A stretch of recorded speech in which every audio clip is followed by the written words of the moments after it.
Do il buongiorno a tutti gli intervenuti, sono Andrea Maggi, qualcuno di voi può avermi visto in televisione, sono il professore del Collegio di Italiano e Educazione Civica, nella vita reale sono un insegnante, scrittore e poco altro. Sono felicissimo di partecipare, di dare il via a questa nuova edizione di Giobbe Orienta, davvero per me è un grande onore, e di parlare di un tema molto molto importante come ecco il titolo del mio intervento. Adesso introdurrò se ce la faccio, introdurrò la mia schermata in modo che possiate vederla tutti quanti. Eccoci qui. Il titolo del mio intervento è Educare ai tempi della pandemia. Ehm, Qual è il significato di di questo mio intervento?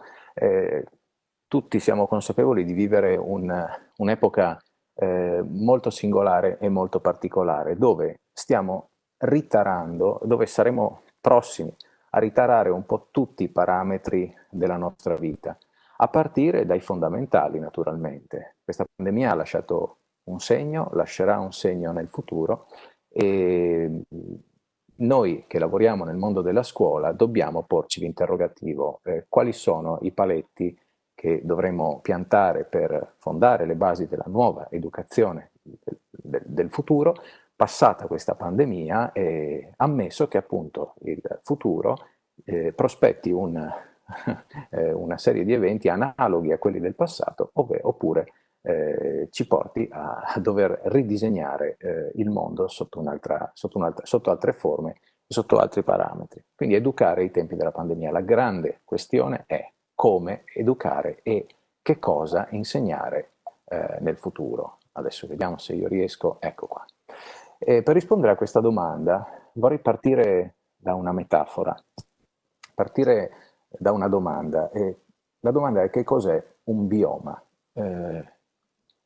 Un bioma, come ho scritto qui, è un'ampia porzione di biosfera individuata e classificata in base al tipo di vegetazione dominante, se terrestre, oppure alla fauna prevalente, se acquatica. In sostanza, all'interno di un ecosistema, il bioma è tutto ciò che comporta, diciamo che porta un intero sistema a sopravvivere e a prosperare. Eh, Andando sempre più nel dettaglio, cerchiamo di capire che cos'è un microbioma e nello specifico il microbioma delle piante. Eh, Naturalmente il microbioma è il bioma di una singola pianta, e il bioma di una singola pianta comprende tutti gli elementi necessari alla sopravvivenza e alla proliferazione della pianta stessa. In sostanza, osservando questo disegno esemplificativo, il microbioma è tutto ciò, tutti gli elementi viventi, organici e inorganici, che mantengono in vita e permettono alla pianta di vivere e di prosperare. In particolare volevo concentrare la vostra attenzione su una sezione del microbioma, ovvero la rizosfera. La rizosfera è quell'area del microbioma che circonda la radice. La rizosfera, appunto, è la porzione di suolo che circonda le radici delle piante, da cui assorbono nutrienti essenziali, eccetera, eccetera, e all'interno dei quali ci sono naturalmente l'acqua, che serve alla pianta per vivere, ma ci sono anche tutti quegli organismi che possono essere benefici oppure patogeni, funghi micro e macroscopici, che contribuiscono alla sopravvivenza e all'alimentazione della pianta. Quindi la rizosfera è quell'area che sta attorno alla radice. Ebbene, se noi guardiamo questa esemplificazione in senso lato, cioè se cerchiamo di trarre un insegnamento da questa breve lezione di biologia, no? Eh, Capiamo che ecco, il microbioma della pianta permette alla pianta di sopravvivere e di effettuare le sue funzioni vitali. Come sopravvive una pianta nel suo bioma? Una pianta nel suo bioma, naturalmente, sappiamo tutti, sopravvive attraverso la fotosintesi clorofiliana. La fotosintesi è un processo mediante il quale, no, la pianta produce glucosio e rilascia delle molecole di ossigeno.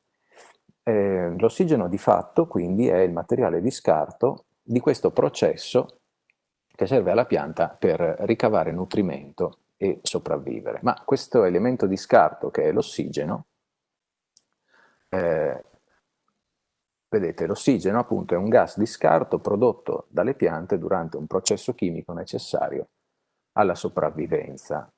Eh, il materiale di scarto prodotto dalla pianta serve, anzi è fondamentale, alla sopravvivenza di molte altre specie, che a loro volta attraverso la respirazione inspirano ossigeno ed espirano anidride carbonica, che serve alle piante per effettuare la fotosintesi clorofiliana.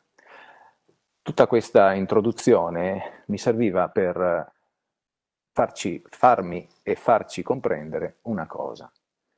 Esattamente come per le piante, il sapere attecchisce solo se trova un ambiente favorevole, diviene parte integrante di un sistema biotico e contribuisce a mantenere l'equilibrio tra gli elementi di cui è parte. Quindi, se noi vogliamo oggi ragionare in un'epoca di pandemia dove tutto viene rimesso in discussione su che cos'è il nostro sapere e che cosa del nostro sapere va trasmesso e come va tramandato alle generazioni presenti e alle generazioni future, dobbiamo tenere presente, ben presente questi tre parametri. Cioè dobbiamo fare in modo che il sapere trovi un ambiente favorevole, che il sapere divenga parte integrante del sistema biotico che è la nostra società e che appunto contribuisca a mantenere l'equilibrio tra gli elementi di cui è parte. Cioè noi dobbiamo riuscire a tradurre il nostro sapere sulla base delle esigenze del nostro immediato futuro. E appunto perché il sapere attecchisca, dobbiamo chiederci innanzitutto quale sia il suo ruolo nella nostra società. Cioè che valore ha il nostro sapere, o diciamo più in generale il sapere, nella nostra società presente e nella società del futuro. Ecco, a proposito della formazione per il mondo del lavoro, quindi questa iniziativa di cui mi onoro di fare da introduttore, appunto si chiama Job e Orienta. E a proposito appunto della formazione per il mondo del lavoro,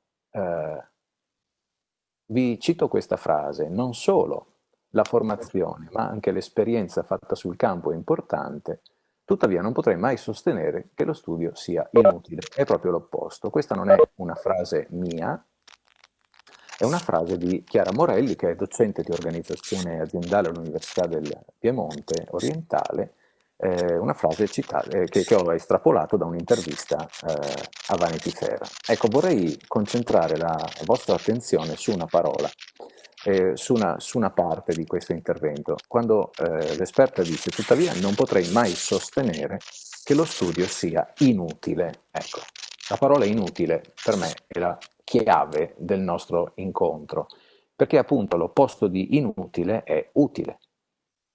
Quindi, secondo appunto il parere di un'esperta, chiamata appunto a intervenire sul valore dell'istruzione e della formazione, il sapere sarebbe utile, ma la domanda che mi faccio è: ma davvero noi dobbiamo eh, lavorare sul sapere sulla base della sua utilità? Cioè, davvero il sapere è utile? Questa domanda me la faccio perché spesso ragiono sull'etimologia delle parole. Io sono un insegnante di lettere, quindi lavorare sulle parole è il mio mestiere. La parola sapere ha una origine latina, deriva da un verbo latino che è sapere. Il verbo sapere significa insaporire, rendere saporito. In sostanza, quando preparo una pietanza, per risaltare il sapore della pietanza o dell'ingrediente che voglio aggiungere, devo aggiungere sale. In questo caso il sale mi permette di risaltare il sapore di ciò che io sto preparando.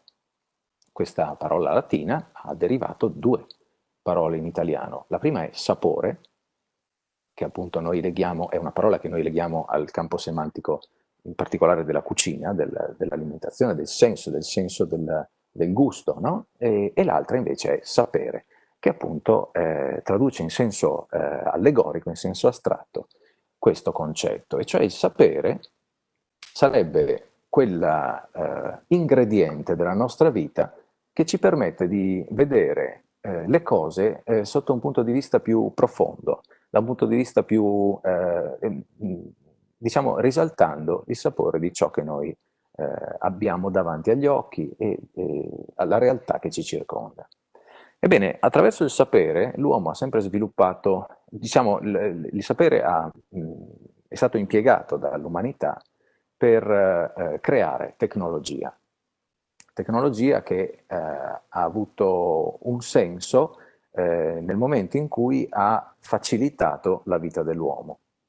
Oggi quando noi parliamo di tecnologia parliamo prevalentemente di tecnologia informatica e appunto i computer e in genere tutta l'informatica che oggi noi usufruiamo, lo stiamo usando in questo momento, eh, risulta insostituibile, fondamentale per portare avanti il lavoro e non solo, in particolare in un momento come questo, in un momento critico come questo, dove la distanza tra di noi è fondamentale per sconfiggere il coronavirus e appunto la tecnologia porta dei benefici. Ma se noi pensiamo alla tecnologia informatica, pensiamo prevalentemente a una tecnologia fondata sul calcolo. Andiamo a cercare qual è l'origine di questa, se andiamo a cercare qual è l'origine di questa tecnologia, risaliamo addirittura al 1642, perché la prima macchina, il computer che cos'è in sostanza? Il computer è un macchinario elettronico che esegue dei calcoli in maniera rapidissima. E quindi il primo prototipo di calcolatore che noi conosciamo andando indietro nella storia, lo troviamo nel 1642, quando il filosofo francese Blaise Pascal inventa la pascalina, cioè una macchina, un calcolatore, una sorta di calcolatrice, che è in grado di effettuare addizioni e sottrazioni con numeri fino a 12 cifre. Andando avanti nel tempo, facciamo un salto nel tempo. L'altra macchina che ci viene in mente, che diciamo ha permesso all'uomo di potenziare diciamo di aumentare il proprio potenziale di calcolo, è questa macchinetta qui, questa scatoletta qua che si chiama Enigma. Ecco, questa macchina era un dispositivo elettromeccanico usato per cifrare dei messaggi, appunto creare messaggi in codice, ed era usato dall'esercito nazista durante la seconda guerra mondiale. Questo macchinario sembra una scatoletta veramente innocua, in realtà era una macchinetta diabolica perché era impossibile da decifrare, impossibile fino al momento in cui un giovane inglese di nome Alan Turing inventò un calcolatore sulla base della pascalina capace di effettuare calcoli algoritmici che riuscivano a decodificare i messaggi di Enigma. Perché tutto questo excursus sull'informatica? Perché da questo punto, questo è stato un momento nevralgico della storia umana, perché a seguito dell'invenzione di Alan Turing, il calcolatore, è nato quello studio sullo sviluppo di un'intelligenza che non fosse umana, un'intelligenza che fosse artificiale. Il primo prototipo di macchina con intelligenza artificiale lo produce l'IBM, un'azienda americana, quando nel 1976 appunto crea questo, vedete, questo macchinone enorme blu che è in grado di comunicare con l'uomo. L'uomo comunica con la macchina attraverso un linguaggio di programmazione che si chiama Lisp. A seguito di questa macchina, questa IBM, i linguaggi di programmazione aumenteranno, ce ne saranno, varieranno, ce ne saranno molti, come ad esempio il BASIC, ma di fatto la macchina IBM per l'intelligenza artificiale crea i presupposti per la nascita di un'intelligenza che non è più umana, cioè nel nostro mondo entra prepotentemente una forma di intelligenza che non è prodotta dall'uomo. E naturalmente la fantascienza ci va a nozze a seguito di questa scoperta. Nel 1968, appunto, la fantascienza cinematografica, sulla base della fantascienza, diciamo, della letteratura fantascientifica, crea numerose storie, numerose narrazioni, la più famosa delle quali è 2001 Odissea nello spazio, un film del 1968 che anticipa quindi di un anno lo sbarco dell'uomo sulla Luna, in cui si immagina un viaggio interplanetario fino a Giove con un'astronave diciamo interamente gestita da un'intelligenza artificiale, questo supercomputer super intelligente che è al 9000. Al 9000 a un certo punto si accorge che gli astronauti vogliono resettarlo a causa di un malfunzionamento e al 9000 comincia a lottare per la sopravvivenza e quindi diciamo comincia a sabotare il lavoro degli astronauti fino addirittura a ucciderli. Quindi l'intelligenza artificiale matura un istinto di sopravvivenza. La domanda che ci si pone dopo aver visto 2001 Odissea nello spazio è: ma i computer intelligenti possono sviluppare una coscienza? Possono sviluppare un'etica? Quindi oltre alla potenza di calcolo effettivamente che può diventare di molto superiore a quella umana, i computer possono umanizzarsi? E questa domanda viene posta con un altro grande film che a sua volta è tratto da un altro grande libro, Il cacciatore di androidi di Philip Dick del 68. Nel 1982 esce questo grandissimo film che diventa un film di culto, no? Blade Runner, nel quale un gruppo di androidi, quindi di uomini artificiali, sfugge dal pianeta dove sono stati collocati per lavorare in una società del futuro e cercano di ritornare nell'azienda che li ha fabbricati per aumentare la loro speranza di vita, perché queste macchine sono perfette, sono esattamente quasi identiche agli uomini, se non che hanno una speranza di vita di al massimo 4 anni. E quindi questa storia appunto è un'altra delle tante bellissime storie in cui ci si pone la domanda se effettivamente le macchine in futuro potranno dotarsi oltre che di un'intelligenza, anche di una coscienza e di un'etica. Qui ho citato la frase più bella, che è la frase alla fine del libro, sì, scusate, alla fine del film, in cui il cyborg morente dice: tutti questi momenti andranno perduti come lacrime nella pioggia, no? In cui una macchina, un androide, riflette sulla caducità della vita, che è il momento più poetico del film, che appunto è dato interamente nelle mani di una macchina. La cinematografia fantascientifica in questo campo va a nozze, qui ho citato Terminator, no? Questo film dell'84 di James Cameron nel quale le macchine in un futuro prossimo prendono il dominio del mondo attraverso un software che si chiama Skynet e inviano nel passato una macchina assassina, che sarebbe questo Terminator interpretato dal mitico Schwarzenegger, che deve uccidere la madre del leader della resistenza umana, che è John Connor. Tornando alla realtà e lasciando un attimo l'intelligenza fantascientifica, eh, l'uomo ha sviluppato, no? Ha sviluppato l'intelligenza artificiale, ma l'intelligenza artificiale ancora oggi rivela delle falle, cioè per quanto potente ed efficace sia, rivela delle falle nel senso che ancora non è in grado di parificare l'intelligenza umana.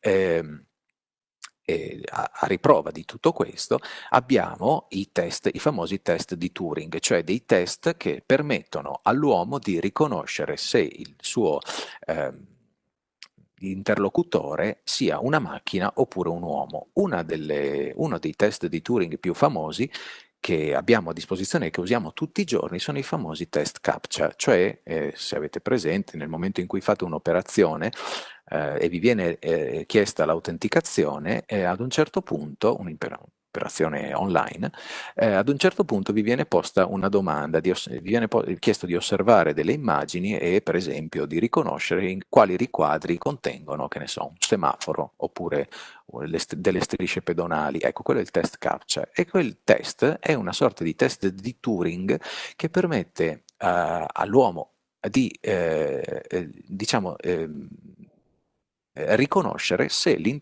proprio interlocutore sia una macchina ovvero un uomo. Questo serve appunto per evitare operazioni eh, di frode commerciale e così via. L'intelligenza artificiale ha fatto passi da gigante negli anni, arriviamo al 1989 quando appunto si prova a testare la potenza di calcolo l'effettiva funzionalità dell'intelligenza artificiale sfidando l'intelligenza umana e le sfide più avvincenti e più interessanti sono quelle a scacchi, quando appunto i grandi maestri di scacchi decidono e accettano la sfida delle macchine. Nel 1989 il gran maestro internazionale di scacchi David Levy viene battuto da una macchina dell'IBM, Deep Thought. Appunto questa macchina, ecco che appunto diventa interessante perché è la prima macchina che impara dai propri errori e quindi imparando dai propri errori riesce a battere un gran maestro di scacchi. L'altra grande sfida famosissima tra un campione di scacchi e l'intelligenza artificiale è quella del 96 in cui Kasparov, uno dei più grandi scacchisti del mondo, batte Deep Blue, una macchina che costituiva un'evoluzione della macchina precedente, ma attenzione perché nella seconda partita Kasparov non si accorge di poter strappare un pareggio e si arrende a Deep Blue. Ecco, c'è da dire che in questa sfida le dinamiche non sono molto chiare perché ancora in quel momento l'intelligenza artificiale non agiva autonomamente, ovvero ehm, diciamo che era l'uomo a caricare le informazioni alla macchina e quindi non è molto chiaro quanto l'intervento umano abbia condizionato la macchina e quindi se effettivamente la macchina abbia agito da sola. Voi sapete che oggi, appunto, per quanto i maestri di scacchi siano giocatori impeccabili, oggi perfino uno smartphone ha una potenza di calcolo pari se non superiore a un gran maestro di scacchi, tanto che sapete che durante la pandemia la moda degli scacchi online è tornata in auge e moltissimi nabbi, no? Moltissime schiappe Nappi. nel mondo sì, sì, moltissime schiappe del mondo degli scacchi hanno tenuto in scacco, è proprio il caso di dirlo, grandi campioni perché si avvalevano di un doping digitale, cioè di applicazioni appositamente create per giocare a scacchi. Quindi un qualsiasi nabbo, no, oggigiorno è in grado attraverso un'applicazione di giocare a scacchi e mettere in difficoltà anche un grande maestro. Vi faccio un ultimo esempio di intelligenza artificiale che sta sperimentando appunto la sua umanizzazione. Nel 2016 al premio letterario fantascientifico giapponese Oshi Shinichi si è aggiudicato il secondo posto un romanzo che è stato scritto da un'intelligenza artificiale, da una macchina. Anche se trama, temi e personaggi erano ancora suggeriti dall'uomo, il romanzo di fatto è stato scritto dall'intelligenza artificiale. Quindi non è ancora, come vedete, un'opera completamente partorita da una macchina, però l'intelligenza artificiale sta facendo passi da gigante. Eccoci qui, quindi alla domanda chiave. Sto tenendo sott'occhio l'orario. Credo di avere ancora 5 minuti, vero? Mi chiedo alla regia una conferma. Se posso andare avanti 5 minuti, poi diamo spazio alle domande? Beh, in caso fatemi sapere. Allora, dinanzi alla continua evoluzione dell'intelligenza artificiale e dinanzi alla pandemia che di fatto stravolgerà il mondo della formazione, dell'informazione e del lavoro, quale ruolo può avere il sapere umano? Cioè, noi stiamo andando verso un futuro dove il lavoro sarà sempre più smart, dove a causa di milioni di licenziamenti, molto probabilmente una buona fetta della forza lavoro umana sarà sostituita dall'intelligenza artificiale. Pensate solo, per esempio, ai servizi di taxi che già oggi cominciano a essere, i tassisti cominciano a essere sostituiti dalle macchine, no? L'esempio di Uber è un esempio abbastanza funzionale a questo discorso. Cioè, stiamo andando verso un futuro dove l'informatizzazione, dove diciamo l'intelligenza artificiale sta prendendo il sopravvento e dove diventerà sempre più importante nel mondo del lavoro. Le scelte a questo punto potrebbero essere due: o spacchiamo tutte le macchine, no? E facciamo come nel 1600, no? Distruggiamo i telai per evitare di perdere il lavoro, oppure cavalchiamo l'onda. Ma appunto la domanda è: quale ruolo in questo contesto, in questo scenario che stiamo per affrontare, può avere il sapere umano?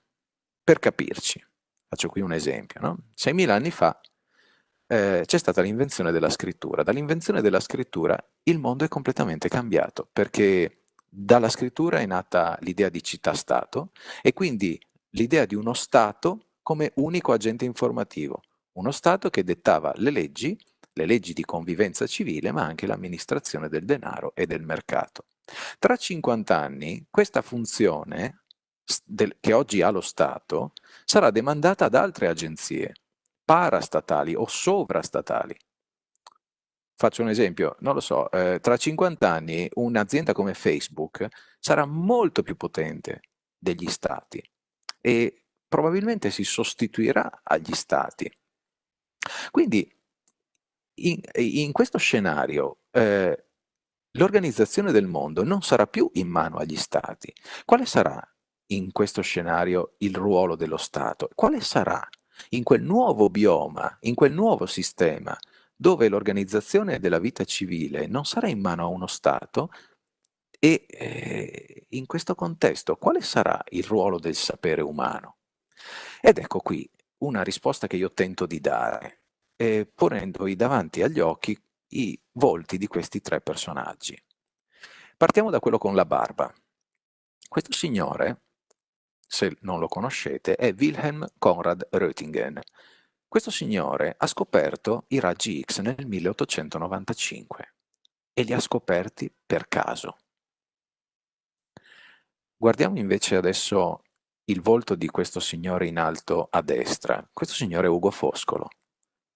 Ugo Foscolo è una delle persone a cui nella vita è andato tutto male.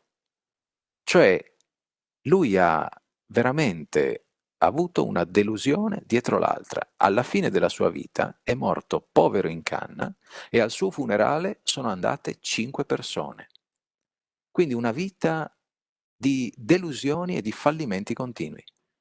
Basta leggere le ultime lettere di Jacopo Ortis per capire quale fosse l'animo quale fosse, diciamo, il bilancio della vita di Ugo Foscolo. Beh, vi spoilerò che Jacopo Ortis alla fine del romanzo si suicida, se non l'avete già letto, così vi ho rovinato anche il libro. E alla fine l'ultimo, forse questo volto lo conoscete molto di più, è Mahatma Gandhi, il padre della disobbedienza civile. Cosa hanno in comune questi tre personaggi?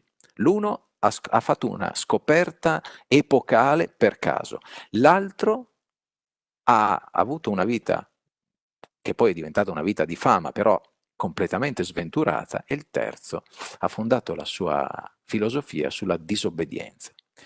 E tutti e tre hanno fondato la loro gloria sulla sregolatezza. Ed è questo l'elemento comune a tutti e tre che denota la loro potenza e diciamo, il loro primato. Ugo Foscolo dalle sue sventure è riuscito a creare delle opere immense.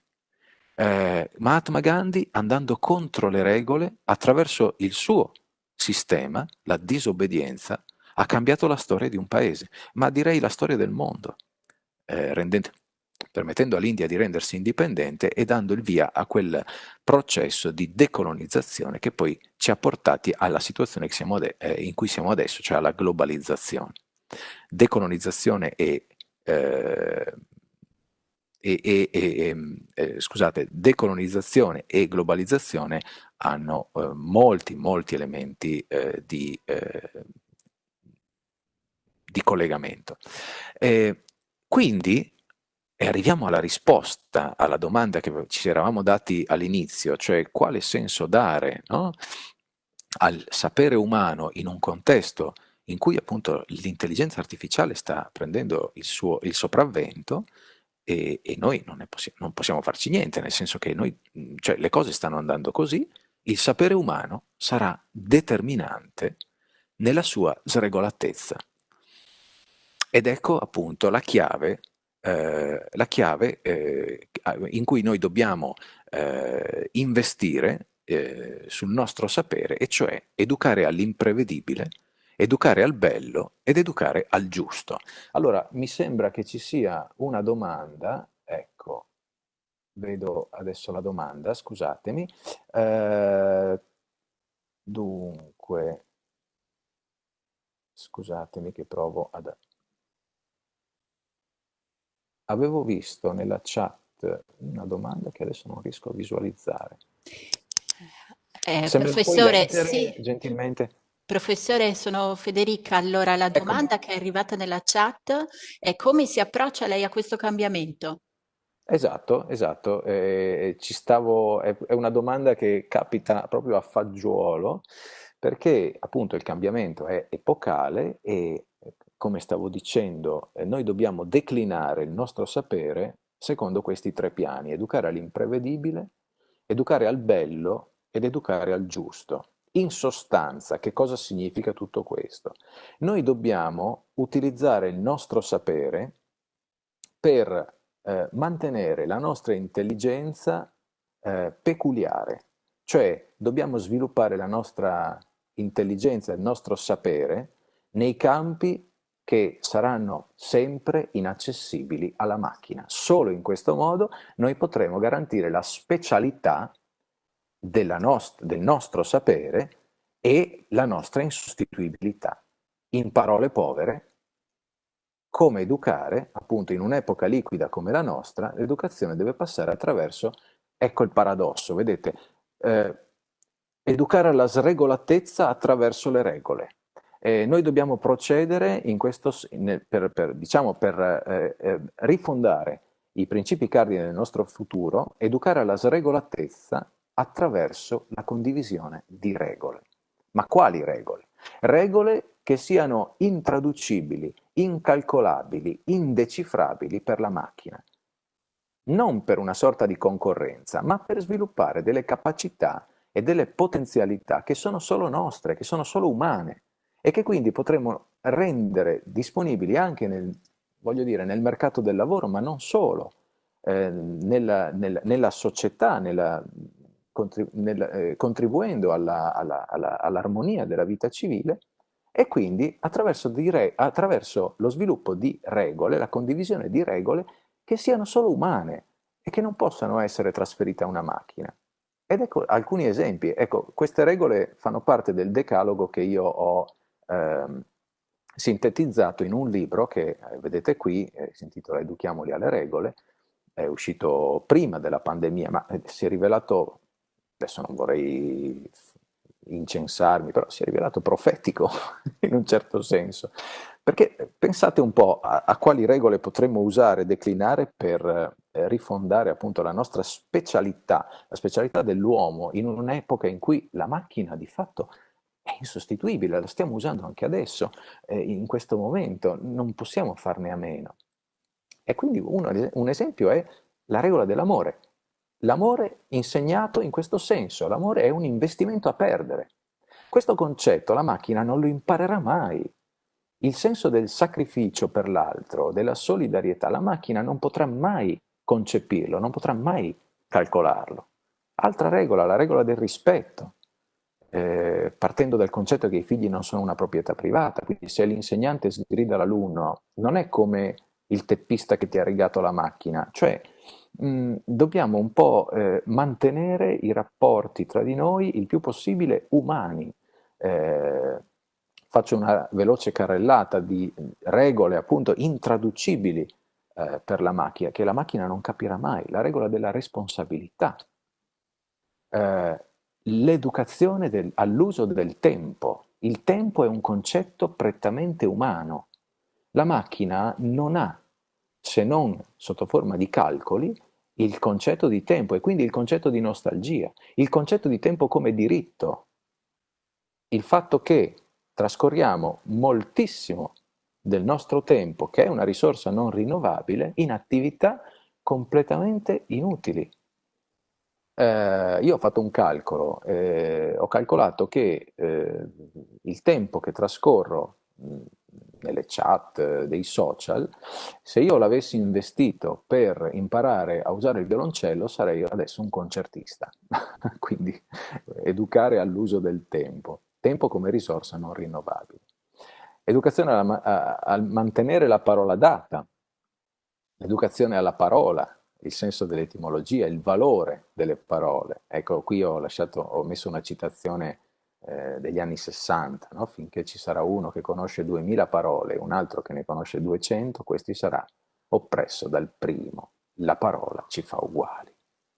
Educazione all'amicizia, amicizia non intesa come un rapporto di, diciamo, mutua socialità e di mutua convenienza, ma intesa come la intendeva Pitagora, che di numeri ne sapeva parecchio e che tuttavia diceva che l'amicizia è un'equivalenza musicale, l'amicizia è intesa come armonia di intenti, come visione comune della vita.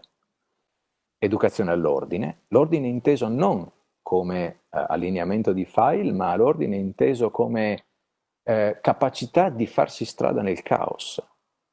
L'ordine non è reprimere il caos, ma è insegnare a farsi strada in esso.